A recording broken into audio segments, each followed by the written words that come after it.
राज्य. मी सुचेता जयश्री विजयकुमार हुसेन आज सर्वप्रथम तुम्हा सर्वांना तिथीनुसार छत्रपती शिवाजी महाराजांच्या जन्मोत्सवाच्या खूप खूप शुभेच्छा. हिंदवी स्वराज्य ही संकल्पना मुळात आणली ते म्हणजे छत्रपती शिवाजी महाराज यांचे वडील शहाजी महाराज साहेब. शहाजी महाराज साहेब होते कोण हो? परकीय गुलामीकडे चाकरी करणारे ते एक चाकर. पण त्यांनी आपली रयत आपलीच माणसं आपापसातच बांधतायत का तर ह्या दुसरीकडून आलेल्या लोकांसाठी. आणि हे त्यांनी जाणून घेतलं आणि हिंदवी स्वराज्य नावाचा विचार त्यांनी स्वतःच्या मनात आणला आणि तो कशा पद्धतीने अंमलात आणता येईल याचा विचार त्यांनी केला. आणि तीच बीज त्यांनी त्यांच्या पत्नीकडे म्हणजे राजमाता जिजाऊ साहेबांकडे दिले. आणि त्यानंतर या दोन्ही उभयतांनी म्हणजे दोघांच्या जोडीने ही त्यांची हिंदवी स्वराज्याबद्दलची जी स्वप्न तर ती आपल्या पुत्राकडे म्हणजे छत्रपती शिवाजी महाराजांकडे देण्याचा वारसा घेतला आणि तो अखंडपणे जपला. आणि म्हणूनच आज इतकी वर्ष होऊन देखील छत्रपती शिवाजी महाराज हे नाव ऐकलं की आपल्या प्रत्येकाच्या अंगावर थोडेफार तरी काटे उभे राहतात. महाराजांचा इतिहास ऐकला, महाराजांचा इतिहास वाचला की प्रत्येकाच्या डोळ्यातून पाणी येतं, नाही तर अंगावर शहारे उभे राहतात. पण का बरं? महाराजांनी हे दुसऱ्यांसाठी कार्य केलेलं होतं का? नाही, आपल्यासाठी केलेलं होतं, माझ्यासाठी केलेलं होतं, तुमच्यासाठी केलेलं होतं, तुमच्यासाठी केलेलं होतं. इथं बसलेल्या प्रत्येकासाठी महाराजांनी कार्य केलेलं होतं. आणि त्यामुळे कुठंतरी महाराज हे आपले वाटत होते. नाही तर महाराजांनी जर त्यांच्याच घरातल्यांचा विचार केला असता महाराजांना सहज शक्य होतं. ते तर जागीरदाराचे मुलगा होते, त्यांना सहजपणे शक्य होतं की स्वतःही शहरामध्ये राहू शकत होते. ते त्यांना काय गरज होती आपल्यासारख्यांसाठी कशाला त्यांनी कष्ट करत बसले असते, एवढ्या लढाया कशाला करत बसले असते. पण नाही, त्यांनी काय विचार केला? आपली माणसं आपली रयत ही दुःखात आहे आणि आपण राजवाड्यात बसून सुख उपभोगवायचं एवढं सोपं वाटलं का? हिंदवी स्वराज्य हे स्वप्न फक्त स्वराज्य आता आपण म्हणतो तेवढ्यापुरतं मर्यादित नाहीये. छत्रपती शिवाजी महाराजांनी हिंदवी स्वराज्य निर्माण केलं हे आपल्या प्रत्येकाला माहिती आहे. प्रत्येक जण हिंदवी स्वराज्य म्हटलं की छत्रपती शिवाजी महाराजांचं नाव घेतं. पण त्या मागे असणारी शक्ती म्हणजे शहाजी महाराज साहेब, राजमाता जिजाऊ यांना आपण कुठेतरी विसरत चाललो. मग अशी मी म्हटल्याप्रमाणे हिंदवी स्वराज्य ही संकल्पना शहाजी महाराज साहेबांनी जेव्हा आणली त्यावेळेस त्यांनी एकदा नव्हे, दोनदा नव्हे तर 3 ते 4 वेळा प्रयत्न केला होता हिंदवी स्वराज्य निर्माण करण्याचा. पण त्यावेळेसची परिस्थिती काहीतरी वेगळी होती आणि कदाचित त्यांना आपल्याच लोकांनी साथ दिली नव्हती आणि त्यामुळे कुठेतरी हिंदवी स्वराज्य हे त्याच्या आधी निर्माण होऊ शकलं नाही. मग त्यावेळेस शहाजी महाराजांनी काय केलं? त्यांनी ज्यावेळेस हिंदवी स्वराज्य निर्माण करायचा ध्यास घेतला होता तर त्यावेळेस त्यांना कुठे कुठे अपयश आलं होतं, कुठे कुठे त्यांचं चुकत होतं याचा त्यांनी अभ्यास केला आणि त्या गोष्टी आपल्या मुलामध्ये भिनवायचा प्रयत्न केला. त्यांचा मुलगा म्हणजे कोण? थोरले संभाजीराजे आणि धाकटे शिवाजी महाराज. त्यातले पण थोरले संभाजीराजे आपल्या कोणाला माहिती नाहीये. छत्रपती शिवाजी महाराजांचे पुत्र संभाजीराजे हे सगळ्यांना माहितीये. आता धर्मवीर बलिदान मास चालू आहे त्यामुळे तर प्रत्येकाला जवळपास माहितीये. पण छत्रपती शिवाजी महाराजांच्या मोठ्या भावाचं नाव देखील संभाजी होतं. हे आपल्या लोकांना आपलीच माणसं असून आपल्यासाठी त्यांनी एवढं मोठं करून ठेवले पण त्यांचेच घरातले आपल्याला माहिती नाहीये. महाराज कोण होते? तुमच्या माझ्यासारखेच या लहान मुलांसारखेच असतील ना. लहानपणी त्यांचा जेव्हा जन्म झाला तेव्हा त्यावेळेस मग त्यांनी किंवा त्यांच्या आईंनी ज्यावेळेस महाराजांना संस्कार देण्याची सुरुवात केली असेल त्यावेळेस तुमच्या आमच्यासारख्याच आई ज्या पद्धतीने विचार करतात, आजी ज्याप्रमाणे बाळकडू द्यायचे प्रयत्न करतात, संस्कार द्यायचे प्रयत्न करतात, वारकरी संप्रदायाचा वारसा, त्याचबरोबर आपल्याकडे इतकी मोठी संत परंपरा, ही प्रत्येक संतांचं कार्य आऊसाहेबांनी त्यांच्यापर्यंत देण्याचा प्रयत्न केला होता. आणि असंच आपणही करतो. पण तरी देखील छत्रपती शिवाजी महाराज वेगळे का होते? कारण त्यांनी त्यांचं चरित्र ज्यावेळेस घडवलं, आपण आता त्यांचं चरित्र ज्यावेळेस वाचतो त्यावेळेस प्रत्येक घटनेतून आपल्याला त्यांचा काही ना काही गुण घ्यावा असं वाटतं. मग कुठल्याही घटना असू द्या, अफजल खानाची स्वारी असू द्या, महाराजांनी आग्र्याला भेट दिली ते असू द्या, किंवा इथे जवळ उंबरखिंड नावाचं ठिकाण आहे तिथला इतिहास असू द्या, प्रत्येक ठिकाणचं काही ना काही महत्व आहे. आणि प्रत्येक प्रसंग जे काही घडलेले आहेत ना तर प्रत्येक प्रसंगातून आपल्याला काही ना काही घेण्यासारखं आहे. पण आपण काय करतो? महाराजांची जयंती आली की ती तेवढ्यापुरती साजरी करतो, पण महाराजांचे विचार कुठेतरी आपण स्वतःमध्ये घ्यायचं विसरून जातो. आणि त्यामुळे कुठेतरी आपण महाराजांची जयंती कित्येक वर्ष पुढे चालू राहील पण महाराज आपल्याला खऱ्या अर्थाने समजलेत का हो? आपल्या मधलाच असणारा मुलगा इतके वर्ष होऊन देखील आपण आज त्याचं नाव काढतो. का काढतो? कारण त्यांचे तसे गुण होते आणि ते गुण आज आपल्यातील सुद्धा एखाद्या आजी आजोबा असतील किंवा आपल्यातील सुद्धा एखादे तरुण असतील की जे काहीतरी वेगळं बघत असतील किंवा काहीतरी चांगलं करून बघत असतील, तर आपण सहजपणे नाव घेताना आपल्या मुलांना पण सांगतो ना, तुला ह्याच्यासारखं व्हायचंय, तुला ह्या आजींकडून किंवा ह्या बाबांकडून असं शिकायला पाहिजे, किंवा हा दादा हे चांगलं काम करतोय, आपण सहजपणे म्हणून जातो. मग त्याचप्रमाणे छत्रपती शिवाजी महाराज होणं म्हणजे काय की महाराजांचा कुठला तरी गुण. बरेच नेते किंवा बरीच मंडळी महाराजांबद्दल खूप काही बोलून जातात, वेगवेगळ्या गोष्टी सांगतात, महाराजांचा इतिहास सांगतात, पण महाराजांचा इतिहास हा सांगण्यापुरता नाहीये, महाराजांचे चरित्र वाचून त्यातून गुण घेण्यासारखे असं मला तरी वाटतं. आणि म्हणून छत्रपती शिवाजी महाराजांच्या इतिहासातील काही प्रसंग आणि त्याला जोड देऊ महाराजांचे कोणते गुण आपण सर्वांनी घ्यायला हवेत. मग ते लहान मुलं असू द्या, माझ्या आईच्या किंवा माझ्या पेक्षा मोठ्या असणाऱ्या स्त्रियांनी पुरुषांनी असू द्या, किंवा वयोवृद्ध माझ्या आजीच्या स्वरूपात असणाऱ्या प्रत्येकाने घेऊया. अशा पद्धतीने मी थोडक्यात एक मांडणी करते. छत्रपती शिवाजी महाराजांचा जन्म झाला त्यावेळेस महाराजांनी सुरुवातीला काय केलं, राजमाता जिजाऊने त्यांना संस्कार दिले आणि हिंदवी स्वराज्याचं स्वप्न त्यांच्या मनात भिनवलं. मग त्यांनी काय केलं, एक सवंगडी जमवायला सुरुवात केली. ज्यावेळेस महाराज लहान होते त्यावेळेस तुमच्या माझ्यासारखे त्यांचे देखील मित्रमैत्रिणी असतील. मग महाराजांनी काय केलं की त्यांच्या सवंगडींना सोबत घेऊन हिंदवी स्वराज्य काय किंवा हिंदवी स्वराज्य मागची भावना काय हे समजून सांगण्याचा प्रयत्न केला. आणि कुठेतरी ती संकल्पना त्या मावळ्यांना देखील रुचली असेल, ती त्यांच्या सवंगड्यांना देखील रुचली असेल, आणि म्हणूनच ते या स्वराज्याच्या यज्ञात समिधा म्हणून अर्पण होत होते. स्वराज्य हा यज्ञ होता, आपल्या लोकांना या गुलामगिरीतून बाहेर काढण्यासाठीचा यज्ञ होता, आणि त्यात अनेक समिधा पडत होत्या. त्या समिधा कित्येक मावळ्यांच्या स्वरूपात असू द्यात किंवा छत्रपती शिवाजी महाराज सुद्धा स्वतः एक समिधा होत्या त्यात. पण महाराजांनी आपल्या प्रत्येक मावळ्याला स्वतःकडे गुंतून ठेवलेलं होतं. आपण इतर पातशाहींची जर उदाहरणं बघितली, आदिलशाही असू द्या, निजामशाही असू द्या, मुघल असू द्या, प्रत्येक शाह्यांची उदाहरणं जर बघितली तर तिथं कुठला ना कुठला त्यांचा जो सरदार आहे तर तो फुटून दुसऱ्या शाहीत गेलेला आपल्याला सहजपणे दिसतो.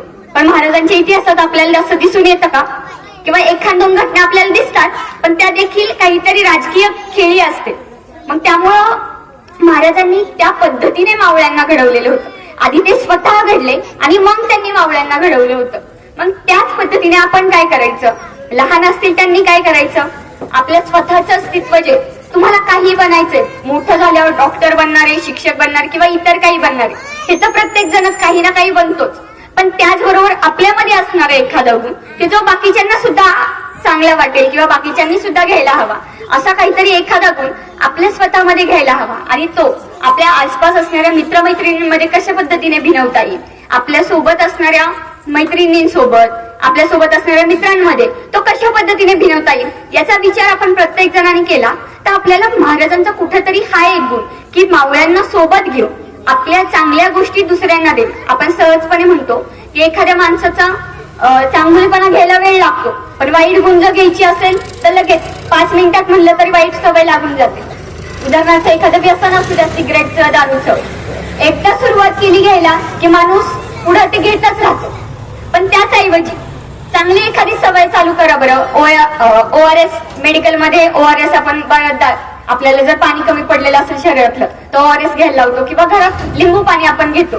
लिंबू पाणी घेणं ही सवय आपल्या शरीरासाठी चांगली की नाही, पण आपण ती सवय एखाद दिवशी घेऊ समजा उन्हाळ्यात थोडंफार, पण ती सवय आपण दररोज चालू ठेवू का, नाही. पण हे जर तुम्हाला कोणीतरी दारू पाजली एखाद्याने तर झालं, उद्यापासून तो माणूस सुद्धा दारू घ्यायला मोकळा. पण असं न होता आपण काय करायला पाहिजे, चांगल्या सवयी काय देता येतील. वाईट सवयी देणारी समाजात कित्येक घटक आहेत, पण आपण आपल्या पकडून समाजाला काहीतरी चांगलं द्यायला हवंय ना. आपण महाराजांचा वारसा जपणारी मंडळी आहे, महाराजांची जयंती साजरी करतोय म्हणजे काय करतोय आपण की महाराजांचं कुठंतरी आपल्याला विचार पडतात म्हणूनच आपण त्यांची जयंती साजरी करतोय ना. नाही तर आज मी इथं उभी आहे, उद्या दुसरं कोणीतरी येईल, मागच्या वर्षी कोणीतरी असतील किंवा इथून पुढे कोणीतरी दुसरे असतील, पण ते बोलून जातील काहीतरी आणि त्यानंतर काहीच नाही झालं त्याचा परिणाम. दररोज नेहमीसारखं दररोजचं आपलं आयुष्य चालू आहे तसं चालू राहिलं आणि नंतर त्याचा काहीच फरक नाही पडला तर अर्थ आहे का. रोजच कोण ना कोणी जन्म घेतय, रोजच कोणी ना कोणी मरतय, पण लक्षात कोण राहतं, आपले शेजार पाजारचे 4-5 जण आपल्याला माहिती असतात, पण त्याच्या पलीकडे आपल्याच गावात काही चांगलं एखादा करणारा असेल तर तो प्रत्येकाला माहिती असतो. पण त्यातच आणि एखादा वाईट काहीतरी करणार असेल तर तो पण सगळ्यांच्या लक्षात राहतो, पण तो कुठल्या हेतूनी? वाईट हेतूनी लक्षात राहतो. पण आपल्याला काय करायचंय? महाराजांनी ज्याप्रमाणे चांगलं काम केलं होतं आपल्या रयतेसाठी, आपली रयत म्हणजे त्यांची रयत म्हणजे कोण होतं? तुम्ही आम्हीच होतो ना. जर आपल्यापैकी इथे असणारे जर समजा मागचा जन्म वगैरे या गोष्टींवर विश्वास ठेवणारे असतील तर आपणही कुठेतरी त्या काळात महाराजांचे मावळे असू किंवा त्या काळात अन्यायाने जखडलेली रयत असू ना. आणि त्यावेळेस आपल्याला देखील वाटत असेल, राव काय आपण हा काय करतोय? हे कोणी येतंय आपल्या लेकीबाईंना उचलून नेतंय, कोणी येतंय शेतकऱ्यांचं कुठलंही पीक घेऊन जातंय, नाहीतर काही युद्ध लढाई जर असेल तर कोणाच्याही शेतातून जातंय ते पिकाचं पूर्ण नाश करून जात. हे आपल्याला सुद्धा त्यावेळेस कुठेतरी वाटत असेलच ना. किंवा आपणही आता जर विचार केला की त्यावेळेस काय परिस्थिती असेल तर आपल्याला सहजपणे या गोष्टी वाटतातच ना. आता सुद्धा जर एखाद्या स्त्रीवरती बलात्कार झाल्याची घटना आपण बघितली किंवा पेपरमध्ये वाचलं किंवा सोशल मीडियाच्या माध्यमातून बघितलं, आपल्या मनाला हुरहुर लागते की नाही हो? आपल्याला वाटतं आपली मुलगी जर त्या जागी असली असती, आपली बहीण त्या जागी असली असती तर आपल्यावर काय पिकलं असतं. पण लोक हा विचार करत नाही की तिथं माझी बहीण आहे किंवा माझं त्यांच्याकडे झालंय ना, दुसऱ्या जिल्ह्यात झालंय ना, आपण मोकळेत, आपल्याला कशाला, आपण कशाला विचार करायला हवाय असं सहजपणे आपण म्हणतो. पण जोपर्यंत कुठलीही वाईट गोष्ट स्वतःच्या घरापर्यंत येत नाही तोपर्यंत कोणी पुढाकार घेत नाही. पण आपण आपल्या लेकीबाळी, आपल्या लहान मुली कशा पद्धतीने सुरक्षित राहतील याचा विचार प्रत्येकाने करायला हवाय की नाही. महाराजांच्या आयुष्यातलं एक सगळ्यात महत्वाचं स्त्रियांच्या सुरक्षेबद्दलचं उदाहरण होतं रांजेगावच्या पाटलाचं. हे सगळ्यांना जवळपास लहान मुलांना सुद्धा माहिती असेल कदाचित की रांजेगावच्या पाटलानं एका स्त्रीवर जबरदस्ती केलेली होती. आणि हे महाराजांना ज्या वेळेस कळालं तर त्यावेळेस महाराजांनी ताबडतोब हुकूम दिला की या माणसाचा चौरंगा करा. आता महाराजांना काय गरज होती? तो रांजेगावचा पाटील कुठल्या कुठं आणि महाराजांचा लाल महाल कुठे किंवा महाराज राजगडावर असेल तर राजगड कुठे. पण महाराजांनी असा विचार केला का नाही जाऊ द्या, आपल्या घरात नाही झालेलं, कशाला आपण याचा चौरंगा करायचा, त्याला तात्पुरतं वाटलं तर लोकांच्या समाधानासाठी बोलवून घेऊ आणि काहीतरी सांगू, 2-4 शब्द सुनावू आणि जाऊ दे. पण महाराजांनी तसं केलं नाही. महाराजांनी त्याचा चौरंगा केला का? तर तिथून पुढे कोणाची हिंमत व्हायला नको की आपल्या लेकीबाळींमधनं बाकडी नजर टाकावी. आणि त्याचबरोबर महाराजांच्या आयुष्यातलं दुसरं स्त्री सुरक्षेबद्दलचं किंवा स्त्रियांचा सन्मान करणारं उदाहरण म्हणजे कल्याणच्या सुभेदाराची सून. कल्याणवर महाराजांनी स्वारी केली होती आणि त्यावेळेस महाराजांनी भरपूर खजिना तिथला लुटून आणलेला होता. आणि त्याच एका खजिन्याच्या पेटाऱ्यात महाराजांना किंवा महाराजांच्या सैन्याला त्या एका पेटाऱ्यात कल्याणच्या सुभेदाराची सून दिसली आणि ती घाबरून त्यात लपलेली असेल. पण ज्यावेळेस महाराजांच्या मावळ्यांना किंवा महाराजांना ही गोष्ट समजली त्यावेळेस महाराजांनी काय केलं? महाराज सहजपणे बाकीच्या ज्या काही शाया होत्या त्या काय करायचे, जर अशी एखादी स्त्री आली तर ते उपभोगून म्हणजे तिचं काहीतरी तिचं वाईट साईट करायचे आणि नंतर सोडून द्यायचे तिला, नाही तर तिला तिथंच मारून टाकायचं. मग महाराजही तसं करू शकले असते ना. पण महाराजांनी तसं केलं नाही. महाराजांनी काय केलं तर त्या स्त्रीचा साडी चोळी देऊन सन्मान केला. हो, काय गरज होती महाराजांना हे सगळं करायची? का महाराजांना साडी चोळी देऊन तिचा सन्मान करणं इतकं महत्वाचं होतं का त्यावेळेस? महाराजांनी ते नसतं केलं तरी आपण महाराजांना मानलंच असतं ना. पण महाराजांनी तो विशेष गुण का रुजू केला सैनिकांमध्ये की ज्यावेळेस मी स्वतः राजा असताना जर असं वागत असेल तर माझे सैनिक, माझे मावळे देखील कुठल्या स्त्रीला हात लावणार नाही. आणि महाराजांनी हा गुण स्वतःमध्ये आधी भिनवला होता आणि नंतर तो मावळ्यांमध्ये जाऊन दिला होता. आणि त्यामुळे कुठेतरी आजही आपल्याला महाराज आठवले की स्त्री संरक्षक छत्रपती शिवाजी महाराज असं आपण सहजपणे म्हणतो. का म्हणतो तर महाराजांनी तसे पायंडे घालून दिलेले होते. आज आपण सहजपणे समाजात काही वाईट घटना घडल्या की सहजपणे म्हणून जातो महाराज तुम्ही पुन्हा जन्माला या, महाराज तुमचं येणं आता गरजेचं आहे किंवा महाराज आता असले असते तर त्या व्यक्तीचा कडेलोट केला असता. पण खऱ्या अर्थाने विचार करून बघा, महाराजांनी त्या काळात 1600-1700चा काळ होता आणि त्यावेळेस महाराजांनी त्यांच्याकडे इतकी हुकूमत नसताना देखील त्यांनी अशी पायंडे घालून दिलेले होते. आणि ज्यामुळे कुठेतरी आपल्याला महाराजांच्या राज्यकारभारात किंवा स्वराज्य जोपर्यंत होतं तोपर्यंत आपल्याला कुठल्याही स्त्रीवर बदअमल, बलात्कार किंवा काही वाईट साईट झाल्याच्या घटना आपल्याला दिसून येत नाही. मग जर महाराज जर इथून पुढे असले असते किंवा महाराज आता जर असले असते तर महाराजांना आपण हे दाखवणार होतो का की महाराज आम्ही खुलेआमपणे आमच्या कुठल्याही कोपऱ्यात दररोज पेपरमध्ये न्यूज आहे की एखाद्या तरी मुलीवर बलात्कार झालाय, एखादा तरी तरुण व्यसनांच्या वेठ्यात अडकलेला आहे, तर दररोज घटना महाराजांना बघून बरं वाटलं असतं का? किंवा आता देखील जर महाराज वरून बघत असतील महाराज म्हणत असेल कशाला मी स्वराज्य निर्माण केलं? ह्या पिढीसाठी की ज्यांना ना माझ्या मूल्यांचा विचार आहे, ना स्त्रियांचा, ज्यांना मी घरातल्या देवाऱ्यातल्या देवतेचं स्थान दिलेलं होतं, त्यांना सुद्धा मी बघत नाहीये. त्यांना सुद्धा ही तरुण पिढी असंच मोकाट सोडते. मोकाटपणे फक्त स्वतःचा उपभोग घेण्यापुरतं मर्यादित ठेवते आणि नंतर सोडून देते. महाराजांनी हा विचार जर त्यावेळेस केला नसता तर कुठेतरी आजची परिस्थिती खूप वेगळी असली असती. आणि आपण सहजपणे जे म्हणतो ना, महाराज तुम्ही पुन्हा जन्माला या, मला तर खरं वाटतं की महाराज तुम्ही पुन्हा जन्माला नका येऊ, पण आम्ही तुम्हाला तुमच्या विचारातून तुम्ही दिलेले जे काही संस्कार आहेत त्यामधून जागृत ठेवू. महाराज आपण प्रत्येक महाराजांचं 3 एप्रिलला निधन झाले असं प्रत्येक जण म्हणतो, पण महाराज शरीर रूपाने जरी गेलेले असले तरी त्यांचे विचार आपल्यामध्ये आहेत ना.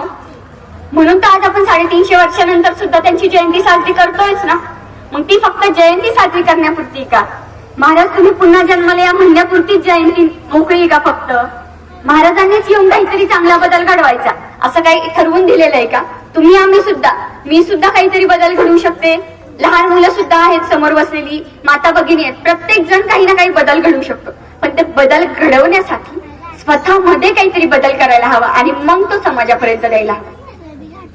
जोपर्यंत तुम्ही स्वतःमध्ये बदल घडवत नाही तोपर्यंत कोणी तुमच्याकडे बघणार नाही. थोडे दिवस आपण काहीतरी समाजाच्या प्रवाहाच्या वेगळं केलं तर थोडे दिवस आपल्याला नावं ठेवतील, सहजपणे नावं ठेवतील. कारण की दररोजचा आपला जो काही दिनक्रम चाललेला आहे त्याच्या व्यतिरिक्त काहीतरी केलं की लोक आपल्याला नावं ठेवतात आणि हे सहजपणे झालेलं. कुठलीही चांगली गोष्ट होताना आधी नावं ठेवली जातात आणि नंतर त्या गोष्टींचं मोठ्या स्वरूपात ज्या वेळेस होतात त्यावेळेस त्या नावरूपाला येतात. मग ही सुरुवात आपण प्रत्येक जण का नाही करू शकत बरं? महाराज आपल्यासाठी दैवता समान आहेत, पण महाराज देव होते का नव्हते यावर आता बोलणार नाही. कारण की महाराजांना देवतेचं जर स्वरूप आपण दिलं तर कुठेतरी येणाऱ्या पिढीकडे महाराज चमत्कार रूपात उपस्थित होतील. लहान मुलांना डायरेक्ट वाटेल काय नाही, गडावर महाराजांचं सैन्य गडावर राहायचं, काय नाही ते जादू करून वरती पोहोचत असतील, जादू करून खाली येत असतील. युद्ध लढायचंय महाराज काय नाही काहीतरी जादू टोणा करत असतील, युद्ध महाराज जिंकत असतील. पण महाराजांचा इतिहास बघितला तर कित्येक लढाया अशा देखील आहेत ना की त्या महाराज जिंकलेले नाहीयेत. मग त्यावेळेस महाराजांनी तो जादूटोणा किंवा चमत्कार वगैरे जे काही करायचे ते केलेच असते ना. पण नाही, महाराज हे आपल्यासारखे सर्वसामान्य माणूस होते आणि सर्वसामान्य माणूस असताना त्यांनी अद्वितीय कामगिरी केली होती, देवासारखं कार्य केलेलं होतं. महाभारतात एक श्लोक आहे, यदा यदा हि धर्मस्य ग्लानिर्भवती भारत अभ्युत्थानम अधर्मस्य तदात्मानं सुजाम्यः. म्हणजे काय की ज्या वेळेस या भूतलावरती धर्मावरती संकट येईल त्या वेळेस मी कुठल्या ना कुठल्या रूपात जन्म घेईल आणि आपला समाज जो अधर्माकडे जातो तर त्याला धर्मावर आणेल, म्हणजे धर्माचा विजय घडवेल आणि धर्माचं महत्व लोकांना समजून सांगेल. तर याचप्रमाणे कदाचित छत्रपती शिवाजी महाराजांचा जन्म झालेला असेल त्यावेळेस इतक्या काही शाया होत्या आणि ते आपल्या लोकांवरती अन्याय अत्याचार करत होते आणि कुठंतरी ते होऊ नये किंवा आपल्या लोकांना इतर धर्म इतर शाया ह्या कुठंतरी नकोशा वाटत होत्या आणि त्या फक्त वाटून उपयोग आहे का? नाही.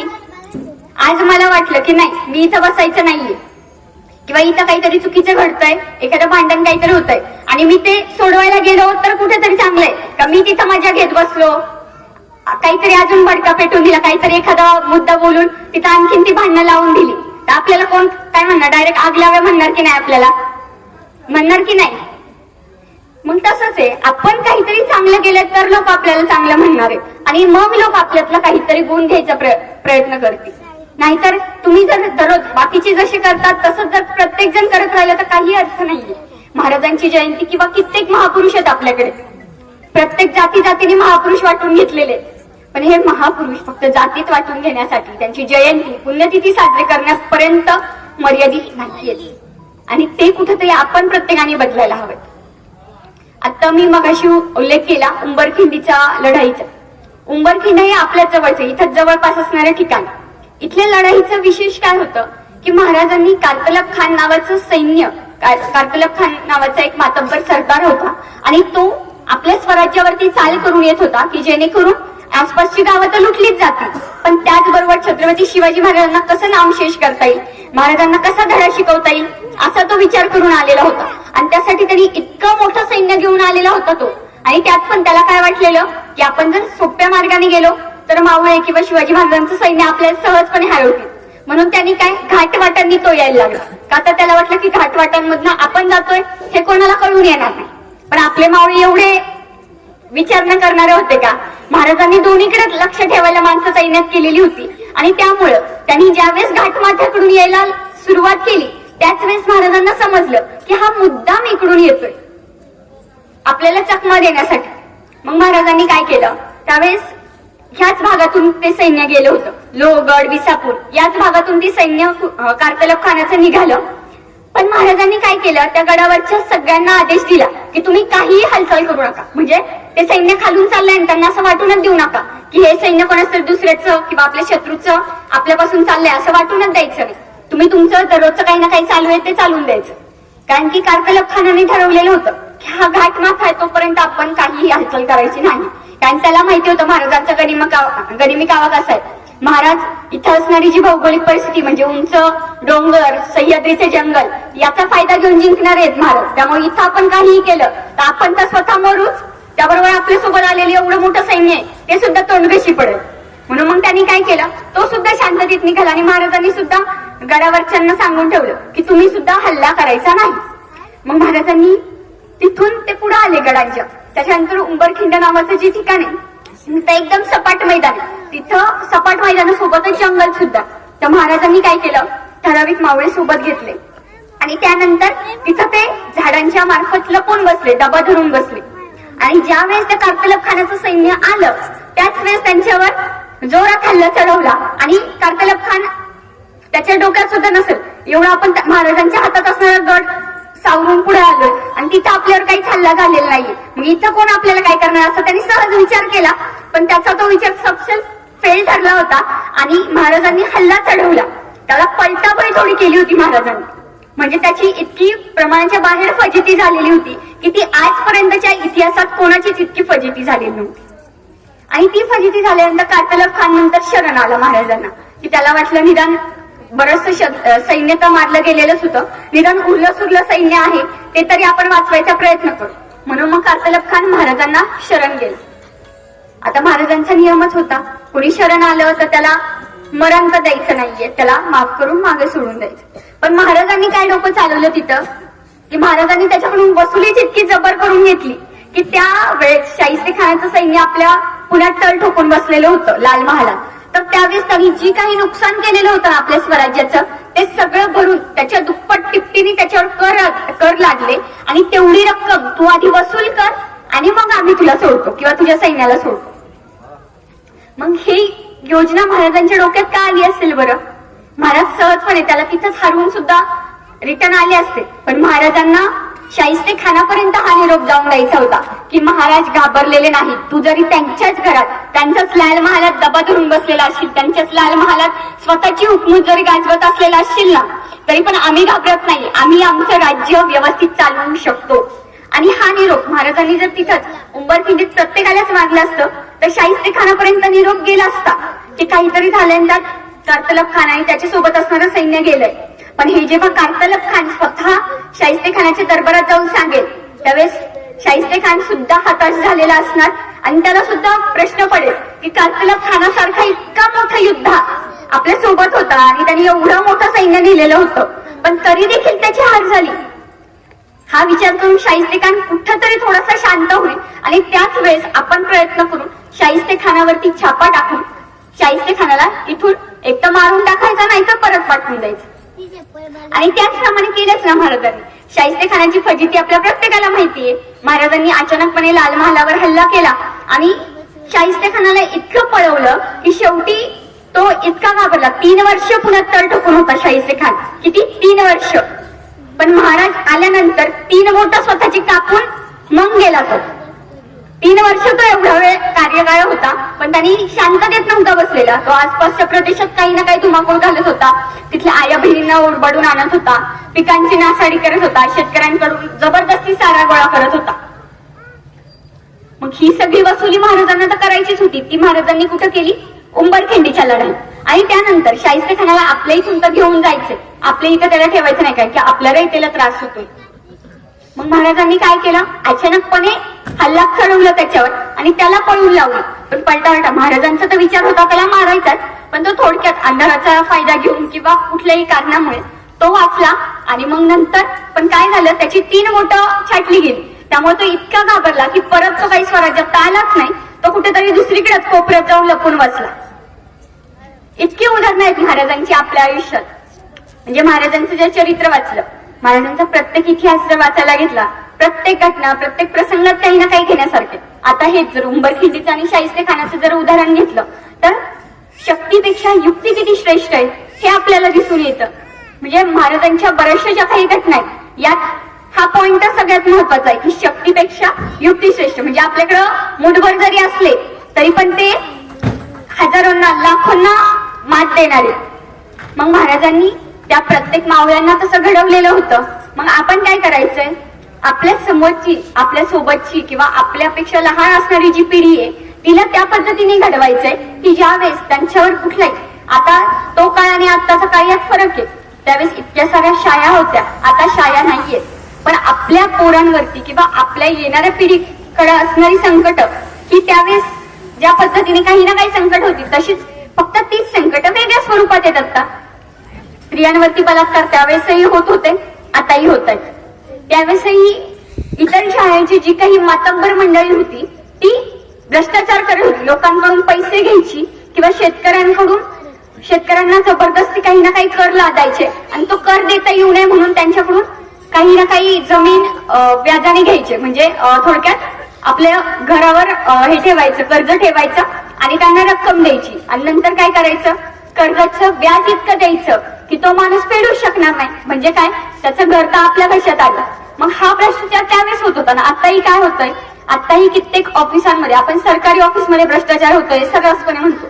पण हा कशामुळे होतो, आपण जर भ्रष्टाचाराला बळी पडलो, मी जर ऑफिसमध्ये गेले, माझं काहीतरी काम होत नाहीये आणि त्यावेळेस जर मी समोरच्याला नोट दिली आणि त्याने फास्ट काम केलं, हे असं पहिल्यांदा कुठेतरी झालं असेल आणि म्हणून मग तिथून पुढे पायांना पडला गेला असेल की नाही, नोट दिली की आपलं काम फास्ट होतं. पण नोट न देता सुद्धा काम होऊ शकतं की नाही? का प्रत्येक काम फक्त पैसा दिला तरच होतात? नाही ना. मग आपण भ्रष्टाचार होतोय हे आपण प्रत्येक जण म्हणतो, पण तो भ्रष्टाचार रोखण्यासाठी आपण प्रयत्न करायला हवे. आता भ्रष्टाचार कुठेतरी थोड्या प्रमाणात आहे, पण इथून पुढे माझी पिढी, मी ज्यावेळेस मोठी होईल आणखी, किंवा ही माझ्या पुढे बसणारी लहान मुलं ही आणखी मोठी झाली, त्यांच्या पुढे भ्रष्टाचार अजून मोठ्या प्रमाणात वाढणार आहे.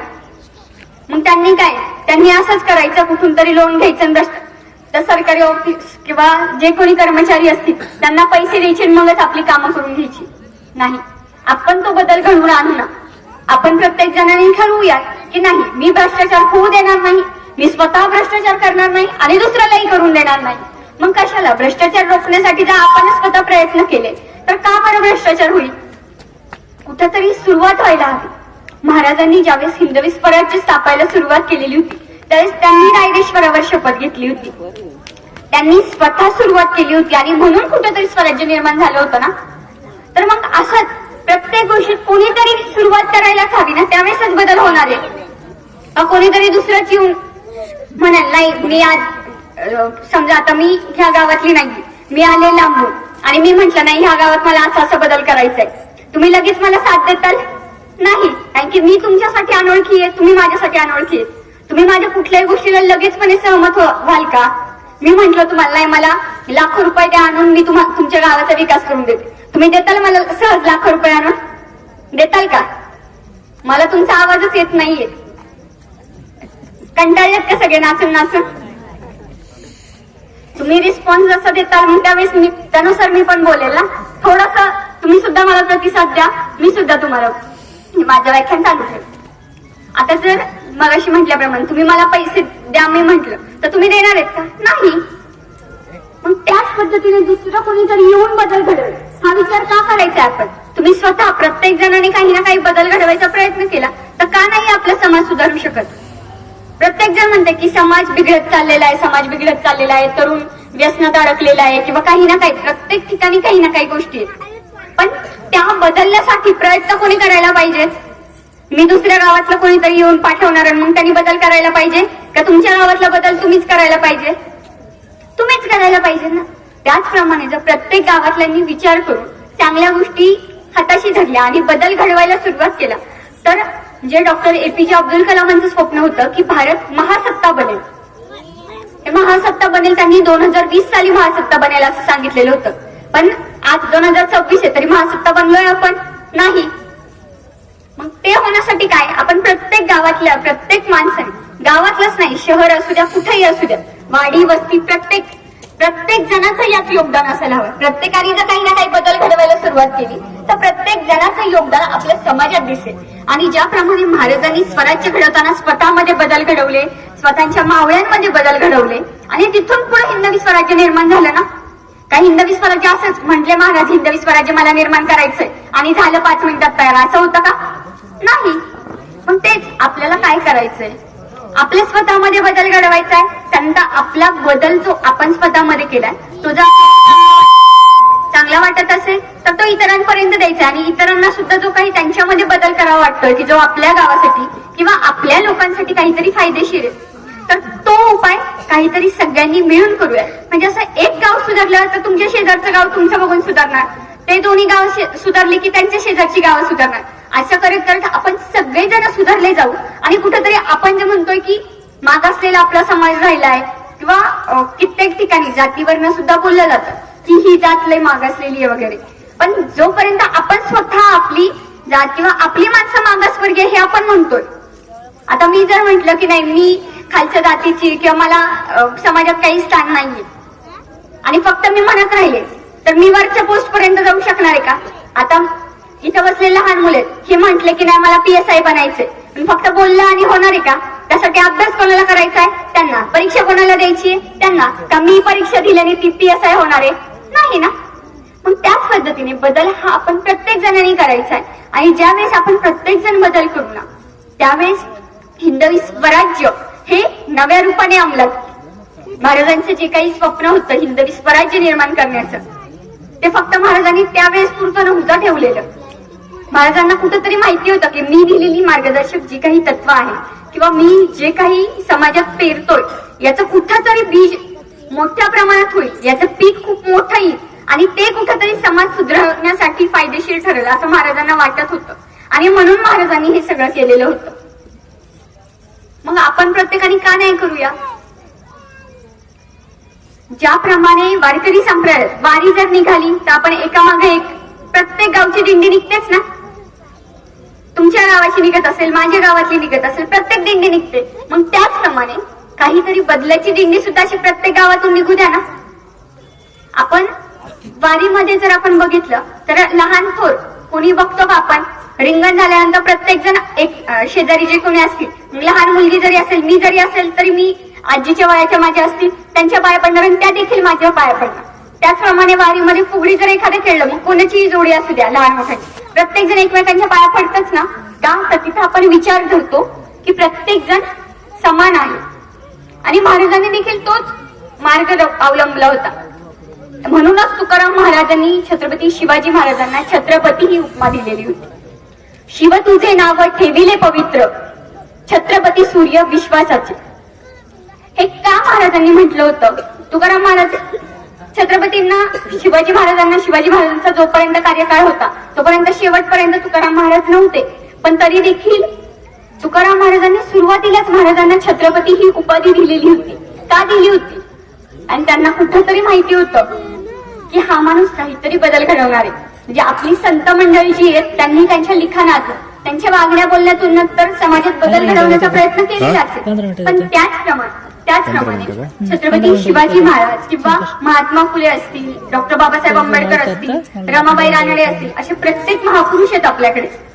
म्हणजे जर इतिहास बघायला गेला ना तर प्रत्येक पानावर कुठे ना कुठे एक एक महापुरुष आपल्याला दिसून येतील आणि त्यानुसार त्यांचे काही ना काही विचार आपल्याला घेण्यासारखे. मग आपण ते विचार घ्यायला पाहिजेत की नाही? इतर देशात त्यांचं काहीतरी असेल, कोणीतरी एखादा विचारवंत असेल तर त्याचा लगेच पुतळा उभा करून त्याचे विचार घेण्याचा प्रयत्न केला जातो. पण आपण काय करतोय? आपण फक्त त्या महापुरुषांची स्मारक पुतळे उभा करतोय आणि नंतर तिथं धूळ खात पडतात हात. ही तर गोष्ट वेगळीच आहे, पण कुठेतरी महाराजांचे विचार सुद्धा आपण घेत नाहीये. महाराज असू द्या, डॉक्टर बाबासाहेब आंबेडकर असू द्या, फुले असू द्या, टिळक असू द्या, प्रत्येक महापुरुषांनी आपल्या समाजासाठी किंवा तुम्ही आम्ही घडण्यासाठी काही ना काही प्रयत्न केलेले.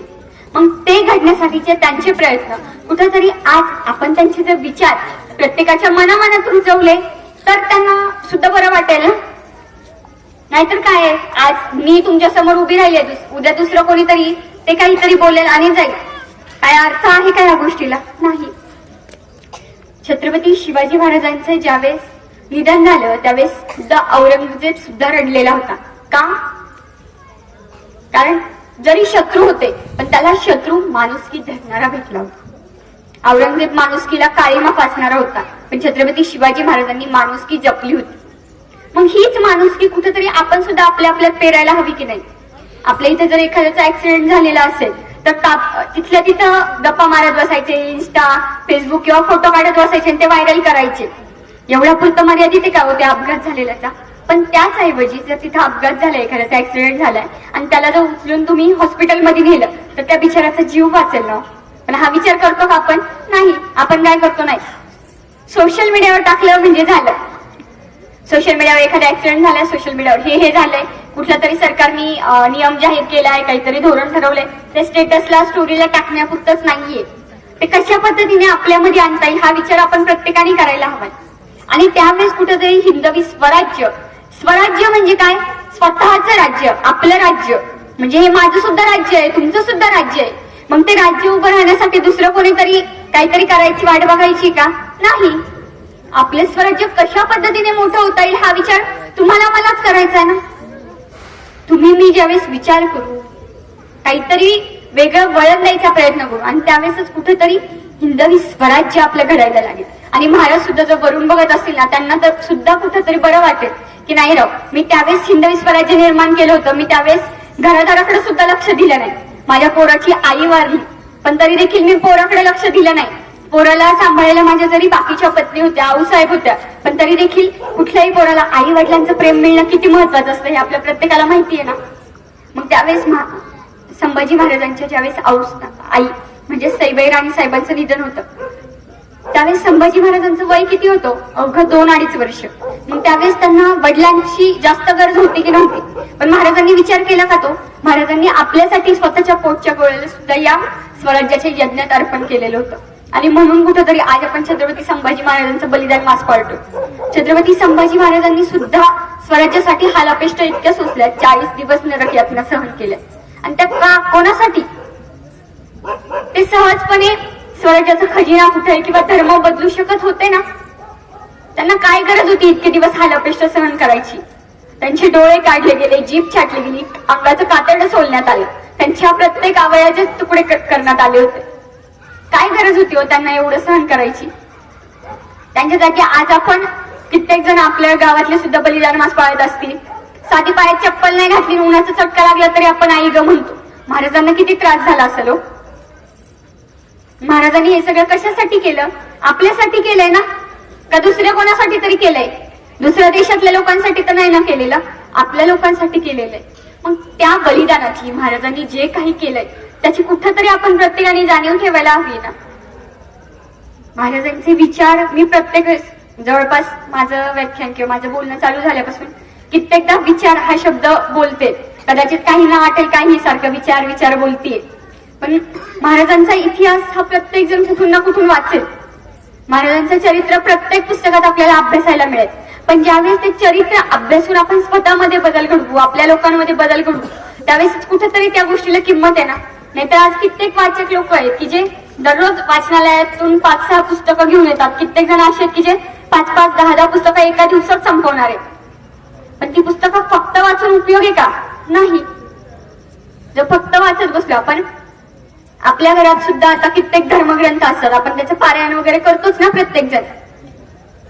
प्रत्येक महिन्यानुसार श्रावण महिन्यात कोण ना कोण वेगळं पारायण चालू करतं, तसंच प्रत्येक महिन्याचं काही ना काही महत्व आहे आणि त्यानुसार आपण पारायण करणं चालू करतोच ना. आणि ते पारायण कशासाठी करतो? मनाच्या शांततेसाठी, मनाला शुद्धी भेटण्यासाठी. मग हीच मनाची शुद्धी आपण स्वतःच्या जीवनात का नाही आणत आहे? फक्त मन शुद्ध होणं आणि शरीर मळलेलं असणं अर्थ आहे का त्याला? नाही. शरीराची शुद्धीसाठी आपण म्हणतो गंगा, यमुना, सरस्वती अशा नद्या आहेत, पण खरंच त्या नद्यांवरच आपण जबाबदारी टाकायची की स्वतःला शुद्ध करून घ्यायची ना. आपण पापच केलं नाही तर का त्या नद्या, म्हणजे जर पापच केलं नाही तुम्ही, समजा मी एखाद्याला इथं असंच उगाच मारायला लागले आणि मी उद्या जाऊन एखाद्याचा जीव घेतला आणि गेले गंगेत जाऊन स्नान करून आले, म्हटलं माझं नाही मी त्याला मारलं ते पाप गेलं, ठीक आहे का? हे नाही. त्याच होते ना, आपण जर पापच केलं नाही, आपण जर प्रत्येक जण प्रत्येकाशी चांगलं वागत राहिलो, प्रत्येक जण प्रत्येकाच्या कामाला आलो, मदतीला आलो, हिंदवी स्वराज्याबाबतची जे काही विचार धोरणं होती, जे काही पायंडे महाराजांनी पाडून दिलेले, त्या प्रत्येकाने ज्यावेळेस आपण एकमेकांमध्ये रुजू, त्यावेळेस कुठंतरी महाराजांना सुद्धा बरं वाटणार आहे आणि स्वतःला सुद्धा बरं वाटणार आहे. आज मी चांगले वागले तर मला बरं वाटणार आहे, मी चांगली वागते हे बघून माझ्या घरच्यांना चांगलं वाटणार आहे, माझ्या घरच्यांना चांगलं वाटतं हे बघून माझे जे काही इतर नातेवाईक आहेत किंवा मित्रमंडळ यांना सुद्धा चांगलं वाटणार आहे, ते सुद्धा काहीतरी करायचा प्रयत्न करतील ना. मग असंच आपण प्रत्येकाने केले तर प्रत्येकाला काही ना काही करण्यासारखं खूप काही आहे. आपल्या गावात आपण झाडं लावू शकतो कित्येक जास्त, की जेणेकरून उन्हाळ्यात जी काही परिस्थिती होती, ऊन कडाक्याचा होता आणि त्यामुळं कुठेतरी आपली जमीन दूषित होत जाते किंवा आपल्याला सावली मिळत नाही. मग हे करण्यासाठी आपणच प्रयत्न करायला हवेत ना. आपणच झाडे लावली, आपणच आपल्या गावात जर लाईट वगैरे व्यवस्थित लावली तर उशिरा येणाऱ्या ज्या काही लहान मुली वगैरे शाळा कॉलेजातून, जर शाळा कॉलेज समजा इथं कितवीपर्यंत आहे मला अंदाज नाही, पण एखादी शाळा कॉलेज जर लांब असेल, त्या मुलीला जर यायला रात्रीचा उशीर होत असेल आणि लाईट वगैरे नसेल गावात, तर आपण सहजपणे कुठली आई असू द्या, वडील असू द्या, त्यांना काळजी वाटणारच ना. मग ती काळजी वाटू नये म्हणून काय, आपणच झाडं व्यवस्थित लावली, लाईटी वगैरे लावल्या, त्याचबरोबर आपली पिढी, युवा पिढी अशी घडवली की कोणीही मुलीकडे वाईट नजरेने तर बघणार नाही, पण त्याचबरोबर जर कुठे त्यांना आपल्या गावातली, आपल्या ओळखीतली जर महिला दिसली तर तिला सोडण्यासाठी प्रत्येक जण जर पुढे आला तर का कोणते आई वडील घाबरतील बरं. आज कित्येक मुलींना, मुलींपुरतच नाही, कित्येक मुलं सुद्धा अशी आहेत, मुली सुद्धा अशी आहेत की ज्यांना खूप मोठं शिकायचं असतं, लांब जाऊन काहीतरी शिकायचं असतं, पण काहीतरी आपल्याच गावातल्या गोष्टी किंवा आपल्याच काहीतरी होणाऱ्या वाईट गोष्टींमुळे कुठेतरी ते अडले जातात आणि त्यांना वाटतं नको मी नाही जात बाहेर, माझ्या आई वडिलांची काळजी कोण घेईल, माझं जर काही झालं तिकडे गेल्या वाईट तर माझ्या घरच्यांना कोण बघेल, त्यांना कोण सांगणार, हा विचार प्रत्येक जणांच्या मनात कुठे ना कुठे येतच असणार ना. मग त्याच वेळेस आपण अशी युवा पिढी जर घडवली, युवा पिढीच नाही नंतरचे म्हणजे मोठे माणसं सुद्धा, यात प्रत्येकाने जर आपापली जबाबदारी वाटून घेतली आणि त्यानुसार जर कार्य केलं तर आपण आपल्या महिलांना, आपल्या युवा पिढीला किंवा आपली जी येणारी पिढी आहे त्यांना सुरक्षितरित्या राहू शकू ना. नाही तर कोणी येईल इथं कोयता उगारेल, कुऱ्हाड उगारेल आणि तुमचा एखाद्याचा जीव घेऊन जाईल. सोपं आहे का एवढं जीवन मरण? नाही. पण त्याच जागी जर तुमच्या गावातली लोकांची जर सिस्टीम प्रॉपर असेल, तुमच्या एकमेकांशी बॉन्डिंग चांगलं असेल आणि तुम्ही प्रत्येक ठिकाणी संरक्षण मार्ग काही ना काही अवलंबलेले असतील, तर एखादा कुऱ्हाड घेऊन जरी येत असला, काहीतरी वाद झालेला असला म्हणून जरी येत असला तरी त्याला शांत मागच केलं जाईल. हेच महाराजांनी काय केले, महाराजांनी वेगळं काहीतरी केलंय हा समज दूर करूया. महाराजांनी काय केलंय, फक्त वेगळं केलंय. काय केलंय महाराजांनी वेगळं, काही ना काही चांगले विचार आपल्यामध्ये भिनवलेले आणि ते विचार स्वतः भिनवले, स्वतःच्या कुटुंबामध्ये भिनवले, स्वतःच्या मित्रमंडळींमध्ये भिनवले आणि म्हणून कुठेतरी स्वराज्य निर्माण झालेलं होतं. मग हेच आपल्या प्रत्येकाला करायचंय. महाराजांचा राज्याभिषेक झाल्यानंतर महाराजांनी थोडं युद्ध कौशल्य किंवा ज्या काही लढाया होत्या त्या थोड्या कमी केल्या, कारण की महाराजांचं वय सुद्धा खूप होऊन गेलं होतं. महाराजांना वयानुसार किंवा इतकी त्यांनी त्यांच्या चढ्या वयातच म्हणजे तरुण वयातच इतक्या काही लढाया केलेल्या होत्या, कदाचित त्यामुळे महाराजांना नंतर त्या लढाया करणं सुद्धा अवघड जात असेल आणि म्हणून महाराजांनी लढाया कमी केल्या होत्या. पण तरी देखील महाराज वय त्यांचं झालं, महाराज म्हणू शकले असते जाऊ दे आता माझा राज्याभिषेक पण झालाय, मला राजा म्हणून सगळे तसंही म्हणत होते. राज्याभिषेक व्हायच्या आधी सुद्धा मला राजा म्हणतच होती प्रजा, आणि राज्याभिषेक झाल्यावर तर काय सगळ्यांना म्हणायचा हक्कच आहे राजा. महाराज त्यावेळी शांत बसून राहिले असते, स्वतः आयत्या राजवाड्यात खात बसले असते, रायगडावरती चालला असता नाही. आपणच नंतर नावं ठेवली असते. आपलाच एखादा माणूस जर आला तो काहीतरी सुरुवातीला काहीतरी चांगला करून गेला, नंतर घरात आयतं बसून खाल्लं, किंवा एखादा सरकारी हुद्द्यावर असणारा माणूस आहे त्यांनी सुरुवातीला खूप काही चांगली कामं केली आणि भले नंतर तो घरात बसून त्यांनी त्यावेळेस काही भ्रष्टाचार करून पैसे जरी कमवलेले नसले, पण नंतर तो जो काहीच काम करत नसेल, काही काम नसेल, घरातच बसून असेल, तर आपण काय म्हणतो सहजपणे, नाही ह्याने त्यावेळेस काहीतरी कमवून ठेवलेलं आहे बरं का, म्हणूनच हा घरात आयतं बसून खातो म्हणतोच ना सहजपणे. मग महाराजांनी सुद्धा, महाराजांकडे तर ऑप्शन होता, रायगड इतकं मोठं वैभव असणारा रायगड बांधला होता त्यांनी, सोन्याचं सिंहासन होतं स्वतःच. त्यांना काय गरज होती बरं नंतर सुद्धा आपल्यावर प्रजेचा विचार करायची, पण त्यांनी तसं केलं नाही. त्यांनी शेवटच्या श्वासापर्यंत स्वतःच्या रयतेचा आणि स्वतःच्या कुटुंबाचा या तिन्ही गोष्टींचा मिलाप घालून योग्य पद्धतीने काळजी घेतलेली होती आणि त्यामुळे हिंदवी स्वराज्य उभं राहिलेलं होतं. हिंदवी स्वराज्य ही फक्त एक इमारत नव्हती, त्याचा पाया, कळस, एखाद्या मंदिराचं जसं स्ट्रक्चर असतं त्याप्रमाणे हिंदवी स्वराज्य होतं. त्याचा पाया शहाजी महाराज साहेबांनी रोवला होता. त्यानंतर इतर जे मंदिरातले खांब किंवा भिंती ज्या उभ्या होतात तर त्या उभ्या होण्यासाठी कित्येक मावळ्यांनी प्राण दिलेले होते आणि वरती कळसाचं रूप छत्रपती शिवाजी महाराजांनी घेतलेलं होतं. मग ते त्यांनी निर्माण केलेलं इतकं मस्त, इतकं छान पद्धतीचं मंदिर आपण असंच पायदळी तोडून द्यायचं का? नाही ना. तर आज मी आता किती वेळ बोलते मला माहित नाही, किती जणांना मी बोलले, हे रुचलंय हे देखील मला माहित नाही. काहींना वाटत असं काही येऊन बोर करती पोरगी, पण मी मनापासून सांगण्याचा प्रयत्न केलेला आहे. आता यातलं तुम्हाला काय घ्यायचंय काय नाही घ्यायचं हे तुमच्यावर. मी बोलायचं काम आहे माझं, मी बोलणार आहे. उद्या दुसरं कोणीतरी येऊन बोलणार आहे. पण ह्यातनच काहीतरी एखाद्याने जरी गुण महाराजांचा घेतला आणि त्यानुसार बदल घडवायला प्रयत्न केला तर मला देखील समाधान मिळणार की मी काहीतरी बोलले. भले मी परत इथं आले नाही, पण तरी मला कुठून तरी कळेलच ना की नाही मी काहीतरी बोलले होते. त्याचा काहीतरी परिणाम ह्या गावकऱ्यांवर किंवा इथं असणाऱ्या लहान मुलं तरुण पिढीवर झालाय आणि त्यांनी काहीतरी त्यानुसार बदल केलाय हे ऐकून मला सुद्धा बरं वाटणार आहे ना. आणि मला बरं वाटण्यापेक्षा महाराजांना सुद्धा कुठेतरी चांगलं वाटेल की नाही माझ्या जयंती निमित्त, माझ्या जन्मोत्सवानिमित्त या गावातल्या लोकांनी काहीतरी संकल्प केला आणि स्वतःमध्ये बदल घडवला आणि काहीतरी चांगलं करण्यासाठी, हिंदवी स्वराज्य पुन्हा उभं राहण्यासाठी प्रयत्न केले. हे बघून महाराजांना सुद्धा कुठेतरी बरं वाटेल ना. नाहीतर कित्येक ठिकाणी आज स्मारक किंवा महाराजांच्या मूर्तीला प्रत्येक जण हार घालतील. महाराजांना त्या हारांचं ओझं सुद्धा होत असेल. महाराजांनाच कुठेतरी कसं तरी वाटत असेल, राव मी एवढं काम केलंय पण ही लोक फक्त मला पूजण्यासाठीच उपयोग करतायत. माझ्यावर हार चढवतायत, शेंदूर, भगवा, अष्टगंध वगैरे टाकतायत, कुंकू लावतायत, बास. त्याच्या पुढे मला कोणीच बघत नाही. शिवजयंती आली की प्रत्येक गावागावात मिरवणुका निघतात, भगवे ध्वज प्रत्येकाच्या गाडीच्या पुढे लागतात. प्रत्येक जण भगवा ध्वज पुढे लावलेला असला की अंगात इतकी जोश निर्माण होतो प्रत्येक तरुणांच्या की हॉर्न वाजवतच प्रत्येकाची गाडी निघते. पण हे करून आपल्या लोकांना सुद्धा त्रास होतोय ना. ठीक आहे तुम्ही दिवसा करा, ठीक आहे दिवसा थोडंफार समजून घेऊ शकतो, पण निदान वेळ काय बघा ना. आता तुम्ही जर उदाहरणार्थ मी इथून जाते, मी एखादा मोठा काहीतरी डीजे वगैरे लावलाय आणि डीजे लावलाय त्याच्या शेजारच्याच घरात एखादी व्यक्ती जर आजारी असेल, तिला त्रास होत असेल ना त्या आवाजाचा, मग हा विचार आपण प्रत्येकानेच करायला हवाय. आपण जे काही करतोय ना तो फक्त स्वतःपुरता विचार नाही करायचा. त्यामुळे समाजाला काही त्रास होणार आहे का? म्हणजे महाराजांनी काय केलं होतं, महाराजांनी समाजामुळे आपल्याला जन्म मिळालेला. हा जन्म फक्त माझ्या आई वडिलांमुळे मला मिळाला नाही, माझा या समाजात जन्म झालाय म्हणजे मी त्यांचं काहीतरी देणं लागतेच ना. त्याचप्रमाणे प्रत्येकाचं आहे. महाराजांनी सुद्धा तेच केलं. त्यांचं महाराष्ट्रात जन्म झाला ही आपल्यासाठी खूप अभिमानाची बाब आहे आणि ती अभिमानाची बाब फक्त आपण मिरवण्यासाठी नाही तर डोक्यात घालून त्या गोष्टी मनात घेऊन अवलंबण्यासाठी. महाराज फक्त मिरवण्यासाठी नाहीत. महाराजांसारखी दाढी मिशी चंद्रकोर प्रत्येक जण लावेल, पण महाराजांच्या विचारांची पॅशन प्रत्येकाने करायला हवी, पण ती कोणीही करत नाही. आणि त्यासाठी मी आज बोलते. कदाचित काहींना नसेल पटलं तर मनापासून माफी मागते, पण मी मनापासून सांगण्याचा प्रयत्न केलाय. महाराजांचे विचार प्रत्येकापर्यंत पोहोचवण्याचा माझा ध्यास चालू आहे आणि महाराज त्यामध्ये मला यश देतील न देतील आता हा त्यांना जेवढं माझं योग्य वाटत असेल त्यानुसार ते मला यश देतील. आणि कदाचित तुम्ही गावकरी जे कोणी ऐकत असताल प्रत्येक जण स्वतःमध्ये काहीतरी बदल करून मला देखील, माझ्या मनाला देखील समाधान मिळवून द्याल अशी खात्री व्यक्त करते. आज मला या गावात व्याख्यान करण्याची संधी दिल्याबद्दल आकाशदादांचं मी खूप खूप आभार मानते.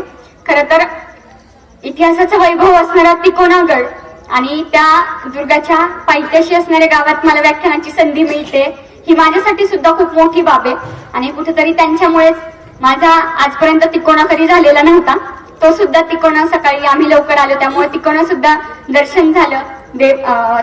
तिकोनावरती असणाऱ्या देवीचं दर्शन झालं, महादेवाचं दर्शन झालं आणि त्यामुळे कुठेतरी मला सुद्धा बरं वाटलं की नाही राव इतर ठिकाणी व्याख्यानं करते ते ठीक आहे, पण असं ऐतिहासिक वैभव असणाऱ्या ठिकाणी मला बोलण्याची संधी मिळते ही खरंच खूप माझ्यासाठी खूप आनंदाची बाब होती. माझ्या घरच्यांसाठी सुद्धा ही आनंदाची बाब होती आणि ती संधी तुम्ही आकाशदादांनी मला दिली. आणि त्याचबरोबर इथं बसणारे प्रत्येक लहानांपासून मोठ्यांपर्यंत प्रत्येकाने मी जे काही बोलते ते कोणी मध्ये काही डिस्टर्ब न करता शांतपणे ऐकलं त्याबद्दल मी तुम्हा सर्वांची मनापासून आभारी आहे.